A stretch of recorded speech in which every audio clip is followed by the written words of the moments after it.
Hey, welcome back. Max Nafe Horsemanship again. I want to talk about a couple of things that I've done videos on before, but I'm going to throw both of them together because, well, what I got to say wouldn't make up a whole video on either one. Because I'm just going to keep it real simple. But I'm going to start with the first one, and of course, because it's that time of the year, it's, well, around here anyhow, it's winter. And right now we've actually got temperature warnings, cold weather warnings, or extreme cold warnings. I don't know what they call it. It's not nice out. And we got those warnings out. So perfectly on subject to talk about this today is winter feeding. And I did a video on this before. Actually, I think I might have even done a couple where I touched on it. One where I was quite extensive on it. And basically it's, well, most people, it's still very, very common. Most people think that they need to give the horse extra supplements in the wintertime, extra feed, grains, whatever. Well, don't do it. And for a couple of reasons. One, it's entirely a waste of money. Many of the things that you're going to buy because, well, quite frankly, most people just do it because other people are doing it because, well, Jane's feeding her horse that stuff and it's good for them. She's insisting you got to give them extra. Well, you know what? Jane hasn't done any research. And if I'm going to give you a couple things, but for the most part, I just want you to go do some research. Goodness sakes, please go do some research. This is a topic that the information is actually available out there. I know, I've found it, so I'm sure if you look for it, you'll find it too. And it's going to save you a lot of money too, because, well, actually, it's not just going to save you money, it's going to keep your horse healthier too. Because you're not going to end up with an obese horse that's getting a bunch of calories and nutrients it does not need, and in excess quantities are absolutely not good for it. Proven fact that, well, horse's digestive system simply is not designed for grains to start with. So feeding them oats or whatever in the wintertime to keep them warm, well, that's not going to do them any good. What creates heat the best of anything that a horse can eat is just plain old grass hay. That actually produces the best heat in the horse's body because that's what they're designed for. And then the other factor is that if you allow them to actually lose a little bit of weight in the wintertime, which most people think that's just a horrible thing to do, you're not looking after them proper, but no, you actually are. If you let the horse lose weight over the winter, that is actually the proper thing to be doing. Because in nature, that's exactly what horses do. And then when spring comes and you get the spring grass with all the extra sugars in it, doesn't do them a bit of harm, and in fact, they actually need it. Prevents them from getting laminitis by allowing them to lose a little bit of weight over the winter time. So, oh yeah, and I was going to throw in one more thing. A lot of people think a horse needs to be kept warm. Well, your idea of warm it's pretty it's relative because it all depends on where you live. I mean, my goodness, I've heard people say things about they were so grateful that they had heated seats in their car for these cold days. Well, it turned out their idea of a cold day wasn't even down to freezing yet. And they thought they needed heated seats. There actually wasn't that long ago. I watched a documentary where they were raising horses in winter temperatures that were minus 40, minus 50 degrees. And those horses didn't get any extra supplements or feeds, no blankets, nothing, okay? So don't waste yourself a whole pile of money because it will cost you money. And by not overfeeding your horse, you're going to keep it healthier. It's going to be less obese and far less at risk of getting laminitis in the spring. So that's the end of that subject. Go do your homework on it and find out for yourself. Don't believe what I tell you. I've told you that before. Now, our next subject that we're going to cover, and I'm going to start off with, I'm going to throw in okay, not just yet, but in a minute here, I'm going to throw in a clip from one of my other videos because, well, one of the things that people will say is, well, my horse is bad for this or it's bad for that, hard to catch, doesn't stand still, doesn't load in a trailer, or, well, whatever, you know, whatever the problem is.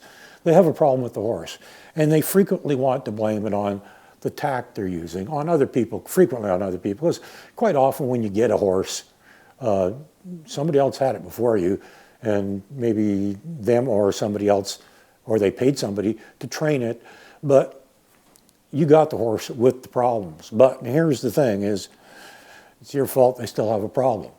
Why? Because you've allowed it. You've allowed it to continue, because no problem will continue to exist unless you allow it to.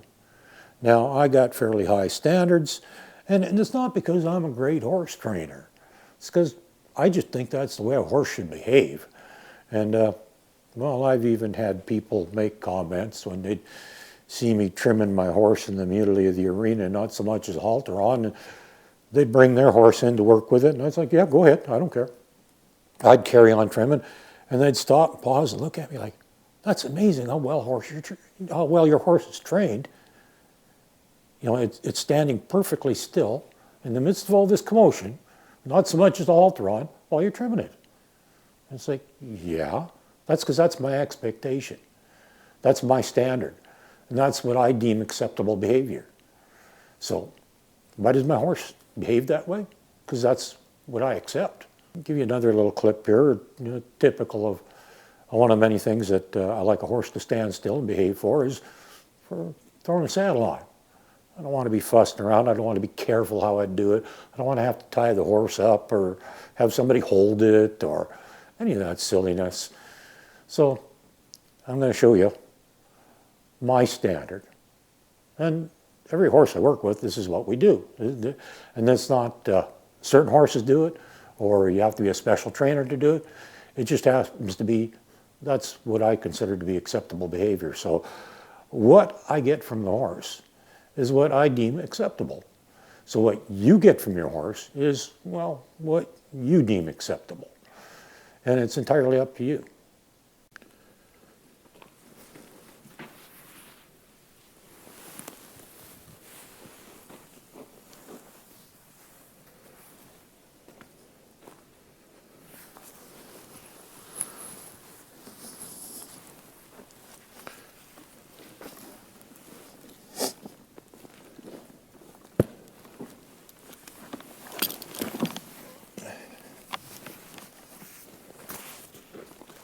So, doing this kind of stuff is entirely practical because, it just makes life so much easier if you got to do stuff like this. Because, like I said, we don't live in a perfect world. Sometimes you just stop and make a little adjustment here or there to something. Maybe a different rider's going to use the saddle and I got to move the stirrups up or down or something like that, And I got to be able to do that stuff without having to deal with a horse that won't stand still. And, if you fix problems, this is what you get. Okay, so you got to see what my standard is of a horse standing still while I throw saddle on. That's an older video, and oh, I should mention at the time that I did that video, that horse only had, maybe 5 hours on his back, something like that. He was not a been there, done it horse. He was pretty green, just been started under saddle, and yet that was my expectation. And, well, that's how easy it is to do it, even with an exceptionally green horse.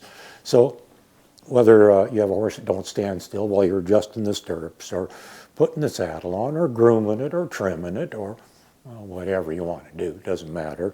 Or if it doesn't want to load right or doesn't want to do this, doesn't want to do that, it's up to you. Now, some problems may have been caused by somebody else, but it's basically your responsibility if that problem continues to exist. It's your fault that it's still there. Maybe you didn't create it, but sometimes you do. And all honestly, I've created problems too, and we don't mean to. We do it by accident. We don't know any better. And sometimes we do things that actually create problems. And, well, I've learned the hard way about that stuff, and I'm a lot better about it now than I used to be. And I've learned how to, I see where I'm going wrong there. Let's not do that anymore, okay?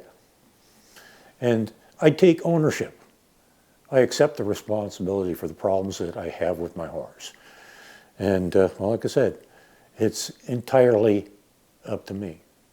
It's not up to the horse. It's not up to the tack. It's not up to other people. It's not up to the surroundings, the environment, or any of that stuff. Every single problem you do or do not have with your horse, entirely up to you. Whether or not you created it, well, it's still up to you because you've allowed it to continue. And by not tolerating those problems and fixing them rather than allowing them to continue can really save you an awful lot of aggravation in the long run. So take a good look at the problems that you have, and are you allowing them to continue? Or did you maybe even create them? I know people don't want to hear that one, but sometimes that happens too.